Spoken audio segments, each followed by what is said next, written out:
Today, I want to speak to the sincere seeker, not the religious seeker, not the spiritual performer, not the person who wants to collect teachings, quote, masters, defend scriptures, or belong to a group. I want to speak to the one who truly wants truth. And if you truly want truth, then at some point, you must be willing to question everything, not some things, not only the teachings you disagree with, not only the religions you were not raised in, not only the teachers you do not follow, everything, even the teachings you love, even the scriptures you respect, even the masters you admire, even Advaita Vedanta, even Buddhism, even the Bible, even the words self, no self, awareness, emptiness, God, Brahman, I am, and truth. Because if it can be named, it can be misunderstood.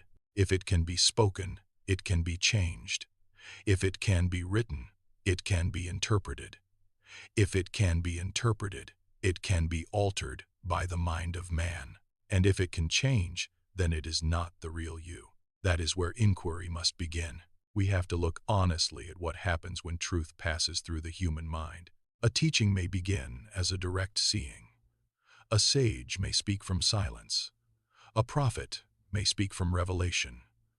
A master may point toward the absolute. But then what happens?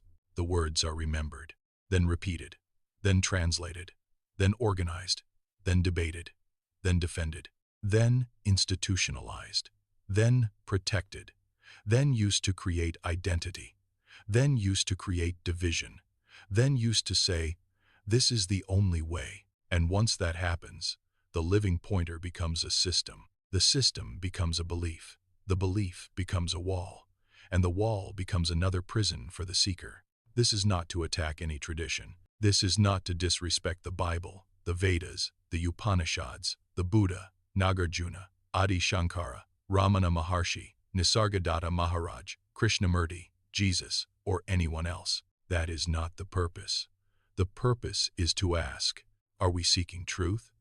Or are we seeking comfort in words that sound like truth? Are we following what is real? Or are we following what sounds poetic, ancient, powerful, or beautiful? Because the ego loves beautiful words. The ego loves sacred language. The ego loves titles. The ego loves belonging to a tradition. The ego loves saying, my teacher said, my scripture says, my lineage says, my path says, my understanding says. But who is the one holding on to these things? Who is defending the teaching? Who is offended when the teaching is questioned? Who needs the teaching to be final? Who needs a scripture to be unquestionable? Who needs a master to be beyond examination? That one must be inquired into, because truth does not need defense. Only belief needs defense. The real does not tremble when questioned.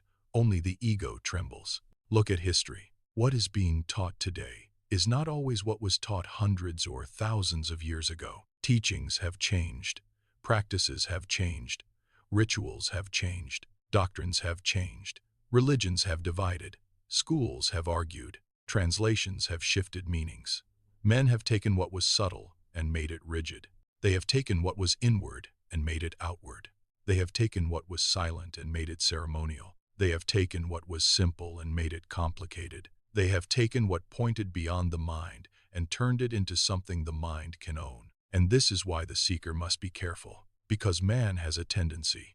If he does not understand something, he explains it. If he does not agree with something, he changes it. If he likes something, he preserves it. If he fears something, he controls it. If he wants power, he organizes it. If he wants followers, he packages it. And if the seeker is not watchful, he may end up following the package instead of seeking the truth. This is why I say, question everything, not with arrogance, not with anger, not with disrespect, but with sincerity, with humility, with a burning desire to know what is real. Even the Buddha questioned what was being practiced in his time. He looked at the rituals, sacrifices, social divisions, caste ideas, and dependence on priestly authority, and he did not simply accept them because they were ancient. He turned inward. He looked directly at suffering. He looked at the mind. He looked at attachment. He looked at the one who suffers. And whether one agrees with every Buddhist doctrine or not, the movement itself is important. He did not say, because it is old, it must be true. He did not say, because tradition says it, I must accept it. He questioned. And that is what the sincere seeker must do. Then look at Advaita Vedanta. Advaita points to something profound. The real is unchanging, and the changing world is appearance. It teaches discernment between the permanent and the temporary. But even Advaita, as a system, came through commentary, interpretation, consolidation, debate, and human explanation. Adi Shankara brought together ancient teachings and gave them a powerful structure that may have helped many seekers. But still, the seeker must ask, is the structure the truth, or is the structure pointing toward that which cannot be structured? Is the commentary the real, or is it a finger pointing? If Advaita says the changing is Maya, then must we not also question Advaita as a teaching? Because the teaching itself has form, it has language, it has history, it has interpretation, it has schools, it has debates, it has concepts. It has words like Brahman, Atman, Maya, liberation, knowledge, ignorance. But all words belong to the mind. All concepts can be held by the ego. So even Advaita must be inquired into, not rejected, inquired into. That is the difference. To reject without inquiry is ignorance. To accept without inquiry is also ignorance. But to examine deeply, without fear, is the path of the sincere seeker. And then we come to Nagarjuna. Nagarjuna does not let the mind rest anywhere. If the mind says, things exist, he questions it. If the mind says, nothing exists, he questions it. If the mind says, there is a source, he questions it. If the mind says, there is no source, he questions it. If the mind says, thought comes from something, he questions it. If the mind says, thought comes from nothing, he questions it. He cuts away every place the mind tries to land. Because the mind wants a final concept. The mind wants something to hold. The mind wants to say, this is it. But the real cannot be held. The moment the mind says, this is it, it has already made an image, and that image must be questioned. This is why inquiry is so important. When a thought appears, ask, where did it come from?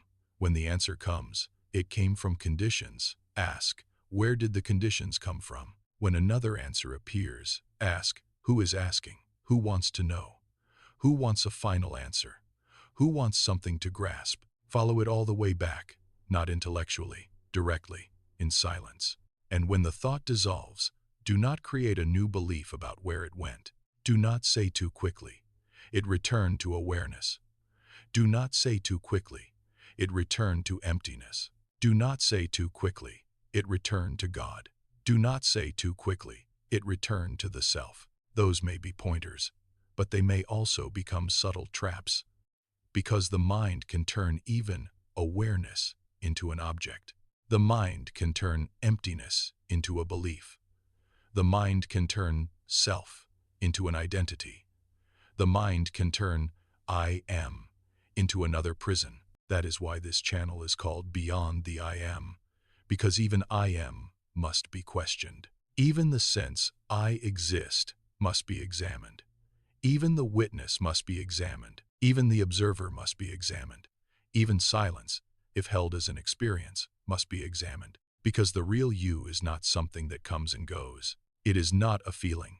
It is not a state. It is not a belief. It is not a title. It is not a religion. It is not a philosophy. It is not a beautiful sentence. It is not a spiritual identity. It is not something gained through ritual. It is not something created by meditation. It is not produced by chanting. It is not made holy by scripture. It is not improved by tradition. It does not become more real because a master said it. And it does not become less real because someone questions it. The real is prior to religion, prior to scripture, prior to philosophy, prior to teacher, prior to seeker, prior to thought, prior to I am. So, what are we really doing? We are not trying to collect more spiritual knowledge. We are not trying to become spiritual scholars. We are not trying to win debates between Advaita and Buddhism, Christianity and Hinduism, self and no self, God and void. We are asking, what cannot be changed? What remains when every belief falls away? What remains when every scripture is closed? What remains when every teacher is silent? What remains when every thought dissolves? What remains when even the one seeking cannot be found? That is the inquiry. That is the fire. That is the doorway. The danger for the seeker is not religion alone. The danger is attachment. You can be attached to Nisargadatta. You can be attached to the Bible. You can be attached to the Vedas. You can be attached to silence. You can be attached to being beyond religion. You can even be attached to saying, I question everything. The ego is subtle. It will wear any robe. It will sit in any temple. It will quote any scripture. It will use any master. It will even speak the language of non-duality. That is why we must be watchful. The question is not, which teaching sounds the best? The question is, who is attracted to the teaching? Who needs this teaching to be true? Who becomes somebody because of this teaching? Who am I without this belief? Who am I without this path? Who am I without this scripture? Who am I without this teacher? Who am I without the word self? Who am I without the word God? Who am I without the word awareness? Who am I without the word I? And if no answer comes, stay there. Do not run. Do not reach for another concept. Do not decorate the silence. Do not name it too quickly. Because the mind wants to name what cannot be named. It wants to say, this is Brahman. This is emptiness. This is God. This is the self. This is awakening. But the moment it names it, inquiry must continue. Who named it? Who knows it? Who claims it? Who experienced it? Who wants to teach it? Who wants to be seen as one who knows? This is not harsh. This is love for truth. Because the sincere seeker must be protected from spiritual sleep. And spiritual sleep can look very holy. It can quote scripture. It can wear white clothes. It can chant. It can meditate. It can speak softly. It can say all the right words.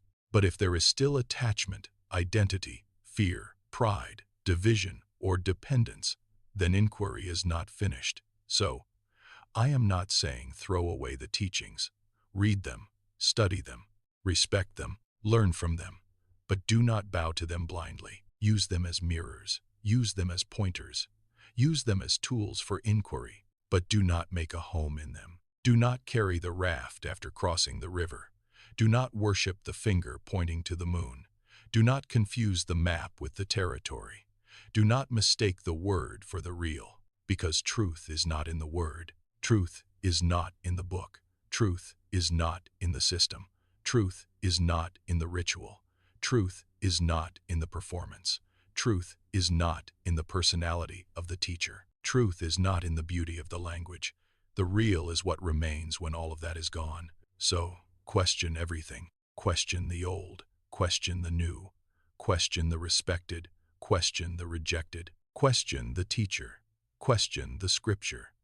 Question the tradition. Question the philosophy. Question the thought. Question the one who questions. And when everything that can change has been seen as changing, do not cling to anything that appears. Because whatever appears can disappear. Whatever is born can die. Whatever is formed can dissolve. Whatever is believed can be doubted. Whatever is spoken can be misunderstood. It does not need to be believed. It does not need to be protected. It does not need to be named. It does not need to be followed. It simply is. And even saying it is may be too much. So, I leave you with this. Do not follow me. Do not believe me. Do not accept this. Because it sounds good. Question it. Take it inward. Ask yourself, what am I holding on to? What teaching am I afraid to question? What belief gives me identity? What scripture, master, path, or concept am I using to avoid direct inquiry? And finally, who is the one holding on? Find that one. Question that one. Trace that one back. And if that one cannot be found, remain there, silent, not knowing, not claiming, not becoming, beyond the teaching, beyond the seeker, beyond the I am. Thank you for listening. This is beyond the I am. Question everything, and remain with what cannot be questioned, because it cannot be found as a thing.